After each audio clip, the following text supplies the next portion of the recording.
Good morning. विद्यालय की online class में आप सभी का हार्दिक स्वागत।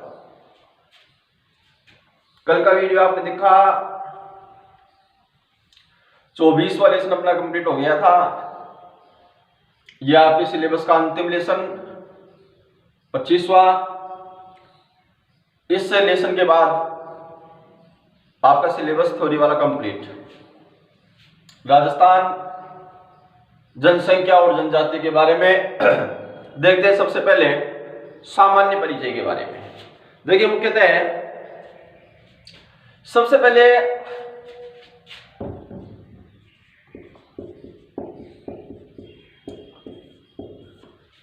जनसंख्या क्या है। किसी निश्चित क्षेत्र में, किसी निश्चित भौगोलिक क्षेत्र में निवास करने वाले लोगों का समूह है, मुख्यतः जनसंख्या कहा जाता है। जनसंख्या क्या है? किसी निश्चित क्षेत्र में निवास करने वाले लोगों का समूह। मुख्यतः अपना राजस्थान जनसंख्या के दृष्टिकोण से भारत का एक महत्वपूर्ण राज्य है। अपने राजस्थान की जनसंख्या में निम्न विशेषताएं पाई जाती हैं। देखिए, मुख्यतः राजस्थान की बात करें तो राजस्थान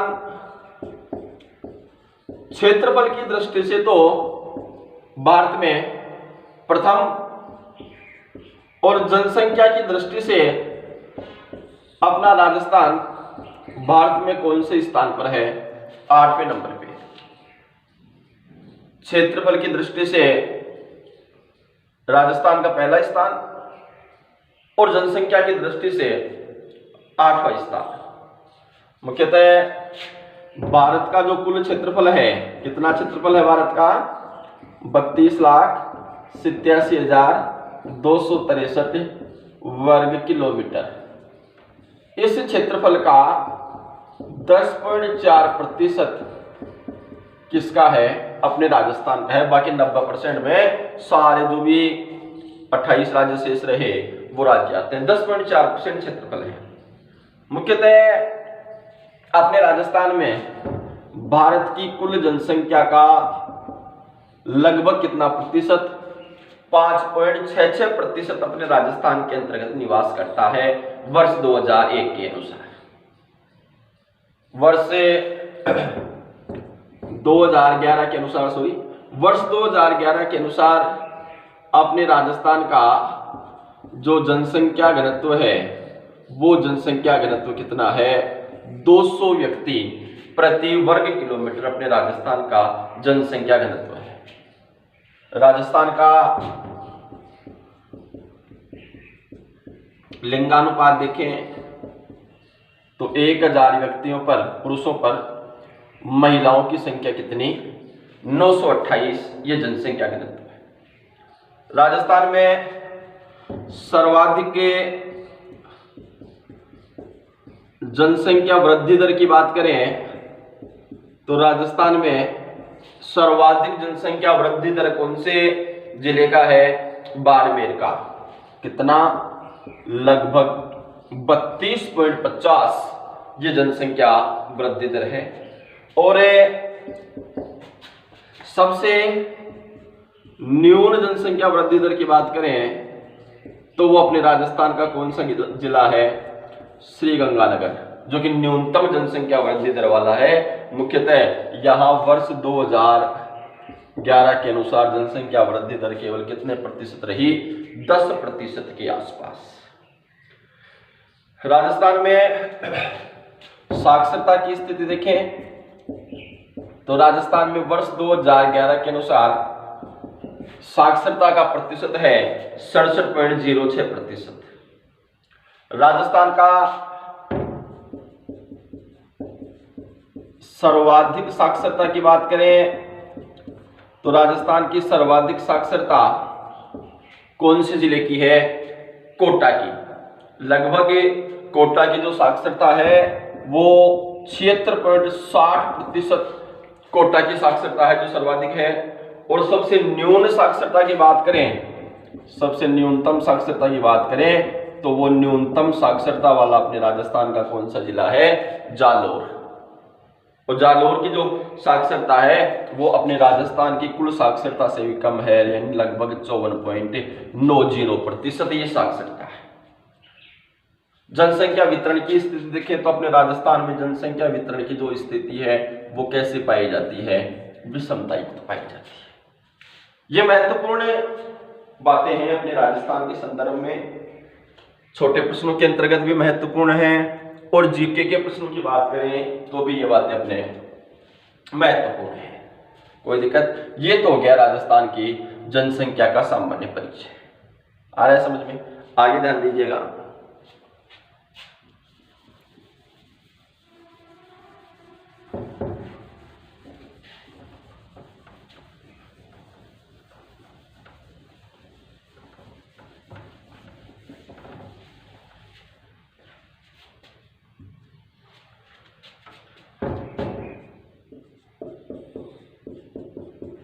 राजस्थान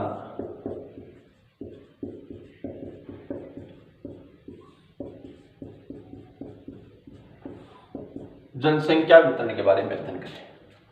राजस्थान जनसंख्या वितरण देखो, देखिए किसी भी क्षेत्र की जो जनांकीय विशेषताएं होती हैं, किसी क्षेत्र में पाई जाने वाली जनसंख्या की जो विशेषता होती है, उन विशेषताओं के आधार पर वहां का जनसंख्या वितरण और घनत्व होता है। यानी जनसंख्या घनत्व व वितरण को वहां पर पाई जाने वाली जो जनांकीय विशेषताएं हैं, वो जनांकीय विशेषताएं सर्वाधिक रूप से प्रभावित करती हैं।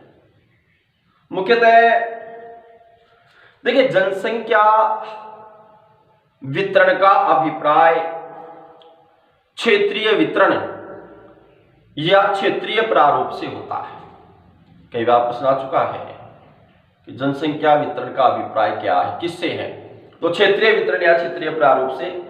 जबकि जनसंख्या घनत्व का जो अभिप्राय है वो निवास करने वाली जनसंख्या और क्षेत्रफल के पारस्परिक अनुपात से है।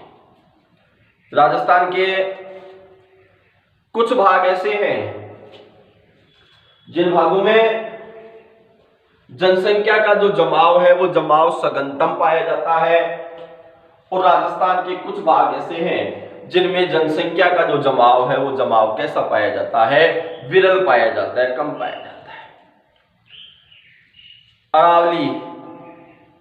अरावली का केवल जो उत्तर पश्चिमी भाग है उसमें विरल जनसंख्या, और राजस्थान के पूर्वी, उत्तर पूर्वी इन भागों में जनसंख्या सघन पाई जाती है। अरावली के उत्तर पूर्व में, अरावली के उत्तर पश्चिम में जनसंख्या का विरल जमाव देखने को मिलता है। मुख्यतः राजस्थान में जो जनसंख्या का वितरण है वो वर्षा की मात्रा, जल की उपलब्धता, मिट्टी, धरातल, जलवायु, भूम्याकृति आदि भौतिक कारक, सामाजिक कारक, सांस्कृतिक कारक, राजनीतिक कारक आदि ऐसे कारक हैं जिनके आधार पर राजस्थान में वितरण की स्थिति पाई जाती है। अब आगे देखते हैं, पढ़ें। राजस्थान में जनसंख्या वृद्धि के बारे में देखिए। राजस्थान में जनसंख्या वृद्धि की स्थिति क्या? सबसे पहले जनसंख्या वृद्धि होती क्या है, ध्यान दीजिएगा।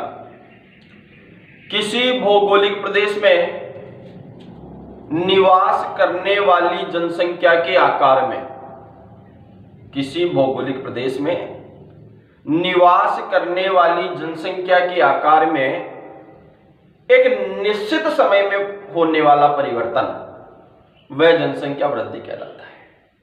जनसंख्या वृद्धि किसे कहोगे?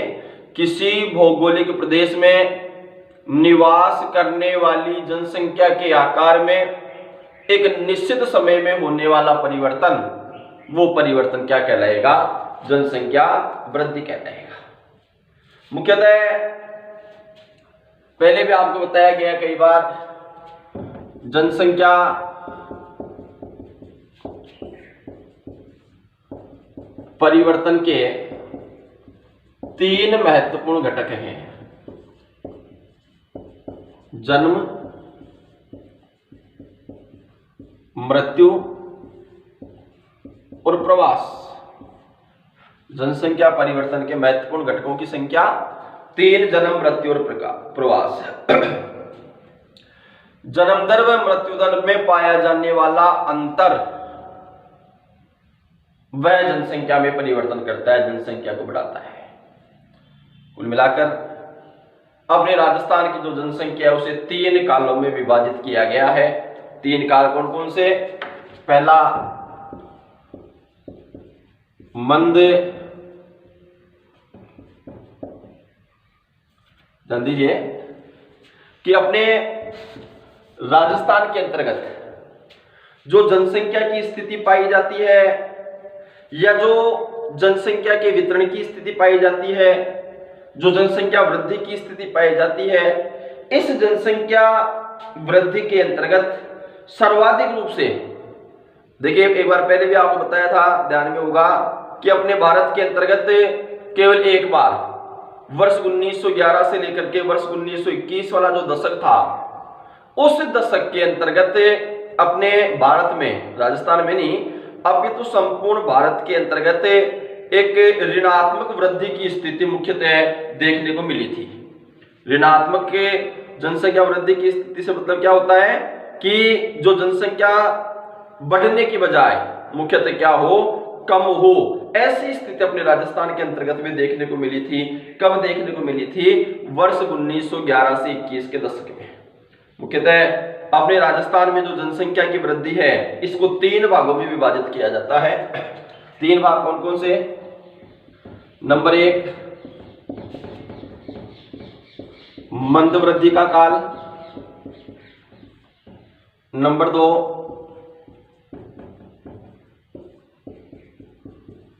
मध्यम वृद्धि का काल और नंबर 3 तीव्र वृद्धि का काल। ठीक है, अपने राजस्थान की जो जनसंख्या वृद्धि है या अपने राजस्थान में जो जनसंख्या वृद्धि है, इस जनसंख्या वृद्धि को कितने कालों में विभाजित किया गया? 3 कालों में। 3 काल कौन कौन से? मंद वृद्धि का काल, मध्यम वृद्धि का काल, तीव्र वृद्धि का काल। आ रहा है समझ में? 1901 से लेकर के 1941 तक का समय क्या कहलाया? मध्यम वृद्धि का काल। 1941 से लेकर के 1971 का जो समय था क्या कहलाया? मध्यम वृद्धि का काल। और 1971 के बाद का जो समय है वो क्या कहलाया? तीव्र वृद्धि का काल। कितने काल हो गए? 3 काल हो गए। मुख्यतः मंद वृद्धि के काल में अकाल, स्वास्थ्य सुविधाओं का अभाव, इस कारण से जनसंख्या वृद्धि मंद गति से हुई। मध्यम वृद्धि में आर्थिक विकास व स्वास्थ्य सुविधाओं के कारण जनसंख्या वृद्धि तीव्र हुई, जन्म दर अधिक रही, मृत्यु दर कम रही। और स्वास्थ्य सुविधाओं के विकास के कारण मृत्यु दर में तीव्र गिरावट हुई, जिस कारण से तीव्र जनसंख्या वृद्धि का काल सामने आया। मुख्यतः एक सबसे महत्वपूर्ण बात कि राजस्थान की जनसंख्या को 1 करोड़ से 2 करोड़ होने में 63 वर्षों का समय लगा, लेकिन 2 से 3 करोड़ होने में केवल कितने वर्ष? 16 वर्ष। 4 करोड़ होने में केवल 11 वर्ष, 5 करोड़ होने में केवल 8 वर्ष और 6 करोड़ होने में केवल 7 वर्षों का समय लगा। यह राजस्थान की जनसंख्या की स्थिति। फिर है, ये वैसे बिंदु वहां है अपना भारत के संदर्भ में तो हो चुका था, केवल राजस्थान के संदर्भ में देखना है। अब देखते हैं राजस्थान जनसंख्या घनत्व के बारे में। परिभाषा पता है आपको, पहले भी लेसन आया हुआ है। किसी प्रदेश में निवास करने वाली जो जनसंख्या है उसका और क्षेत्रफल का पारस्परिक अनुपात या प्रति वर्ग किलोमीटर में निवास करने वाली जनसंख्या का पारस्परिक अनुपात जनसंख्या घनत्व कहलाता है। अब यह आपको बताया कि राजस्थान का जनसंख्या घनत्व वर्ष 2011 के अनुसार 200 व्यक्ति प्रति वर्ग किलोमीटर है। जो पूर्वी जो जिले हैं, मैदानी जो भाग है, उनमें जनसंख्या घनत्व की अधिकता पाई जाती है। अपने राजस्थान के जो मरुस्थलीय जिले हैं उनके अंतर्गत जनसंख्या घनत्व में विरलता की स्थिति पाई जाती है। जनसंख्या घनत्व का सूत्र आपको पहले बताया हुआ है, ध्यान में भी होगा। क्या है सूत्र? जनसंख्या घनत्व बराबर कुल जनसंख्या बटे कुल क्षेत्रफल। एक बिंदु अपने राजस्थान के अंतर्गत लिंगानुपात के बारे में अध्ययन करें अपन। लिंगानुपात पता है किसे कहते हैं? स्त्री व पुरुषों के मध्य का अनुपात या प्रति 1000 पुरुषों के पीछे पाई जाने वाली महिलाओं की संख्या। कितना है राजस्थान का औसत लिंगानुपात? मैंने बताया था अभी शुरू में 928, जो कि राष्ट्रीय औसत लिंगानुपात से कम है, क्योंकि भारत का लिंगानुपात कितना है? भारत का लिंगानुपात 940 बताया था मैंने। मुख्यतः लिंगानुपात की दृष्टि से अपने राजस्थान का भारत में कौन सा स्थान है? 21वां। लिंगानुपात की दृष्टि से राजस्थान का भारत में कौन सा स्थान है? 21वां। भारत का केरल को छोड़ करके, केरल के अलावा एक भी ऐसा राज्य नहीं है जिसका लिंगानुपात 1000 से अधिक हो। तो मुख्यतः ये लिंगानुपात की स्थिति। राजस्थान का कई बार प्रश्न ये पूछ लेता है कि राजस्थान का शिशु लिंगानुपात कितना है? शिशु लिंगानुपात समझते हो ना? 0 से लेकर के 8 वर्ष तक की जो आयु, 6 वर्ष तक की आयु वाले जो शिशु हैं, बच्चे हैं, उनका लिंगानुपात तो ये केवल कितना है अपने राजस्थान के अंतर्गत? 1000 पर 888। ये राजस्थान का शिशु लिंगानुपात है। प्रमुख कारण शिशु लिंगानुपात कम होने का प्रमुख कारण राजस्थान में कन्या भ्रूण हत्या। बिल्कुल सिंपल सा बिंदु है। इसी प्रकार अपन राजस्थान की साक्षरता का अध्ययन करें। साक्षरता क्या होती है? कुल जनसंख्या में शिक्षित लोगों का अनुपात, कुल जनसंख्या में शिक्षित लोगों का अनुपात। और मुख्यतः जनसंख्या की गुणात्मकता का जो सूचक है, वह गुणात्मकता का सूचक भी क्या है? साक्षरता है। राजस्थान की साक्षरता कितनी है? वर्ष 2011 के अनुसार 67.06% राजस्थान की साक्षरता है। साक्षरता में राजस्थान का नीचे से तीसरा स्थान है। राजस्थान का साक्षरता में नीचे से तीसरा स्थान है। सबसे नीचे बिहार, फिर अरुणाचल, फिर राजस्थान, नीचे से तीसरा स्थान, ये ध्यान रखिएगा। मुख्यतः राजस्थान में पुरुष साक्षरता जरूर ज्यादा है। पुरुष साक्षरता कितनी है अपने राजस्थान में? 79.02%, जबकि महिला साक्षरता अपने राजस्थान में 52% के आसपास ही है। महिला साक्षरता कितनी है? 52.01%। सर्वाधिक साक्षर जिले की बात करें तो राजस्थान का सर्वाधिक साक्षर जिला कौन सा है? कोटा, 76.06% अभी बताया था आपको। और सबसे कम साक्षरता वाला जिला अपने राजस्थान में कौन सा है? जालोर। ये अधिकतम साक्षरता वाला, ये न्यूनतम साक्षरता वाला। इसकी 76.60 और जालोर की साक्षरता कितनी है? 54.90। ये लो, ये अपने राजस्थान के जनसंख्या संबंधी आंकड़े। यहां तक किसी को कोई समस्या हो तो बताओ। आ रहा है समझ में?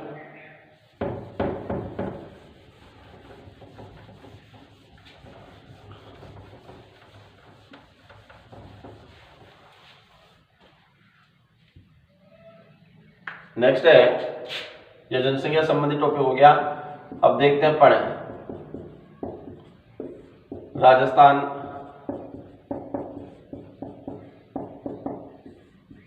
जनजातियों के बारे में।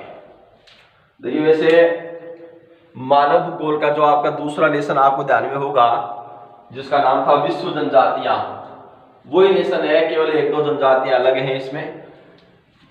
देखिए जनजाति क्या है? देखिए, प्रत्येक जनजाति की अपनी सभ्यता, वही बातें जो दूसरे लेसन में अपनी हुई थी, संस्कृति, एक विशिष्ट पहचान होती है। राजस्थान के अंतर्गत जो जनसंख्या है वो पहाड़ी क्षेत्रों में, पठारी क्षेत्रों में, वनों में, जंगलों में निवास करती है। इसलिए वनचर, गिरिजन, इन नाम से इनको जाना जाता है। वर्ष 2011 के अनुसार अपने राजस्थान के अंतर्गत लगभग 1 करोड़ जनसंख्या, 92.39 लाख लोग जनजाति की श्रेणी में आते हैं। यानी अपने राजस्थान की कुल जनसंख्या का 13.18% जनसंख्या ऐसी है जो किस श्रेणी के अंतर्गत सम्मिलित है, जनजाति की श्रेणी में। राजस्थान का, भारत में राजस्थान का जनजाति की दृष्टि से कौन सा स्थान है, 6वां स्थान जनजातीय जनसंख्या के आधार पर। अपने राजस्थान में सर्वाधिक जनजाति कौन से जिले में पाई जाती है, सर्वाधिक जनजाति अपने राजस्थान के कौन से जिले में है, उदयपुर जिले में है। राजस्थान के पूर्वी व पठारी क्षेत्रों के अंतर्गत मीणा कहां पाए जाते हैं, राजस्थान के पूर्वी व पठारी क्षेत्रों में। दक्षिणी अरावली क्षेत्र में भील, सिरोही, पाली, उदयपुर, इनमें गरासिया, बांसवाड़ा, डूंगरपुर में दामोर, ये राजस्थान की जनजातियां हैं। अब देखते हैं राजस्थान की जनजातियों में महत्वपूर्ण जनजातियों के बारे में, जिसमें सबसे पहले अपन देखते हैं मीणा या मीना जनजाति के बारे में। ठीक है, समझिएगा, बिल्कुल सिंपल बात है। देखिए, राजस्थान में आदिवासी जनसंख्या की दृष्टि से जो मीणा जनजाति है, मीणा जनजाति का प्रथम स्थान है। कहां कहां पाई जाती है, तो मुख्यतः दौसा, सवाई माधोपुर, करौली, जयपुर, अलवर, भरतपुर, इनमें सर्वाधिक केंद्र है। आज वर्तमान में राजस्थान के सभी मीणा शिक्षित भी हैं, संपन्न भी हैं। ऐसा माना जाता है कि भगवान विष्णु का जो प्रथम अवतार मत्स्य अवतार हुआ था, उससे इनकी उत्पत्ति मानी जाती है। वैसे मीणा शब्द संस्कृत का एक शब्द है मीन, इस शब्द से मीणा की उत्पत्ति मानी जाती है। मीन शब्द का अर्थ होता है मछली, यानी जो लोग मत्स्य पालन का कार्य किया करते हैं वो मुख्यतः मीणा जनजाति के हैं। मीणा जनजाति सर्वाधिक रूप से कौन से जिले में पाई जाती है, सर्वाधिक रूप से जयपुर जिले के अंतर्गत देखने को मिलती है। मीणा जनजाति के दो वर्ग होते हैं, एक तो जमींदार मीणा और एक चौकीदार मीणा। इनके समाज के बारे में देखें, यह तो हो गया इनका सामान्य परिचय। मीणा जनजाति का सामाजिक जीवन के बारे में अध्ययन करें। देखिए, मीणा जनजाति पहले वध विवाह है, गंधर्व विवाह करती थी। आज वर्तमान में मीणा जनजाति के जो विवाह है वो सामान्य रूप से संपन्न होते हैं। संयुक्त परिवार की प्रथा इनके अंतर्गत है। इनका परिवार पितृसत्तात्मक होता है। पंचायत का महत्वपूर्ण स्थान होता है। 4 प्रकार की पंचायतें होती हैं मीणा जनजाति में, ग्राम पंचायत, गोत्र पंचायत, क्षेत्रीय पंचायत और 84 पंचायत। मीणा जनजाति में कितनी पंचायतें हैं, 4, ग्राम पंचायत, गोत्र पंचायत, क्षेत्रीय पंचायत और 84 पंचायत। ठीक है, जो कि आपसी विवाद वगैरह सुलझाने का काम करते हैं। धार्मिक मेले वगैरह, त्योहार वगैरह, उनमें आस्था रखते हैं। मुख्यतः सवाई माधोपुर के गणेश जी, रेवासा के अपने जीण माता और महावीर जी, इनमें मीणों के मेले भी लगते हैं। ध्यान दीजिए, मीणा जनजाति के लोग होली के तीसरे दिन खेलवाड़ और डूंगरपुर में नेजा नृत्य किया जाता है। मुख्यतः शिक्षा का विकास आज वर्तमान में देखने को मिलता है। आज उनकी जो अर्थव्यवस्था पहले जो आखेट व संग्रहण से चलती थी, आज कृषि, पशुपालन आदि से इनकी अर्थव्यवस्थाओं का संचालन होता है। तो मीणा जनजाति का सामाजिक जीवन अपन कह सकते हैं बहुत अच्छा सामाजिक जीवन है। ठीक है, ये मीणा जनजाति के बारे में। इसी प्रकार अपने राजस्थान के अंतर्गत एक जनजाति है भील जनजाति, जिसका अध्ययन आपने दूसरे लेसन में किया था। सेम वही अध्ययन है, केवल सामान्य बातें बता रहा हूं, नॉर्मली देख दीजिएगा। देखिए, भील राजस्थान के अंतर्गत भीलों का द्वितीय स्थान है।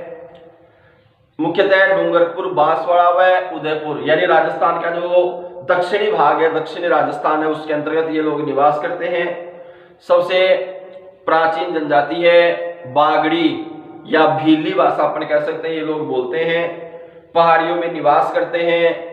पहाड़ी क्षेत्रों में इन्हें बागड़ी भी कहा जाता है। भीलों के सामान्य परिचय के बाद में भीलों के सामाजिक जीवन की बात करें तो भील जनजाति के लोगों का जो समाज है ये पितृवंशीय गोत्र के होते हैं। वही बातें जो पहले थी, केवल यहां पर मैं आपको एक बार रिवाइज करा रहा हूं, बाकी दूसरे लेसन में अपना ये टॉपिक हो चुका था। भीलों के जो पितृवंशीय गोत्र होते हैं, गोत्र को क्या बोलते हैं? भील, अटक। इसके अतिरिक्त अर्पण विवाह, सेवा विवाह, विनिमय विवाह, क्रय विवाह, देवर विवाह, मोरबंदिया विवाह इनके प्रमुख है। एकाकी परिवार प्रमुख है। गांव में गमेती, झाड़ फूंक करने वाला होता है उसे भोपा, धार्मिक कार्य करने वाला होता है उसे भगत, छोटे गांव को फला, बड़े गांव को पाल। एक सबसे महत्वपूर्ण प्रश्न है, भीलों का प्रसिद्ध मेला कहां व कब लगता है? तो भीलों का प्रसिद्ध मेला डूंगरपुर के बेणेश्वर जो मेला है वह प्रतिवर्ष माघ शुक्ला पूर्णिमा को सोम, माही, जाखम नदियों के त्रिवेणी संगम पर बेणेश्वर नामक स्थान पर बढ़ता है। सबसे प्रमुख मेला है ये बेणेश्वर वाला। श्रावण मास के अंतर्गत पार्वती के पूजन का गौरी जो पर्व होता है वो इनके अंतर्गत विशिष्ट पर्व होता है। ये भी एक मीणा जनजाति के अंतर्गत विशिष्ट बात है कि कई बार प्रश्न पूछ लिया जाता है वह मीणा जनजाति का जो विशिष्ट पर्व है वह विशिष्ट पर्व कौन सा है? तो ये मीणा जनजाति का विशिष्ट पर्व कौन सा पर्व हुआ? गौरी, भील जनजाति का। तो ये कौन सा पर्व हुआ? ये विशिष्ट पर्व भील जनजाति का अपन कह सकते हैं। कल अपन फिर से भील जनजाति का शुरू से अध्ययन करेंगे। आज की वीडियो में इतना ही। कल आपका सिलेबस भी कंप्लीट हो जाएगा, यानी कल आपका अंतिम वीडियो है थ्योरी का। कल आपका कंप्लीट सिलेबस करवा दिया जाएगा, यानी केवल अब आपके देखो मीणा जनजाति होगी, केवल अब एक दो जनजातियां हैं जिनके बारे में सामान्य बातें अपने को करनी है। तो कल का अध्ययन आपका थ्योरी का जो सिलेबस है उसका कंप्लीट अध्ययन कल के वीडियो में हो जाएगा। कल आपका थ्योरी का अंतिम वीडियो है। कोई भी किसी प्रकार का डाउट हो आप बिल्कुल जो डाउट वाला जो ऑप्शन है उसके अंतर्गत आप लिख सकते हैं, डाल सकते हैं, जहां भी आपको कोई समस्या हो। वैसे ये बिंदु जो अपने चल रहे हैं जनजाति वाला, ये वीडियो आपका दूसरा जो लेसन है सेम वैसा ही है, क्योंकि दूसरे लेसन के अंतर्गत हमने अधिकांश जनजातियों का अध्ययन किया था। तो मुख्यतः कल से अपन फिर से भील जनजाति का शुरू से अध्ययन करेंगे। आज के लिए इतना ही। धन्यवाद। शेष कल।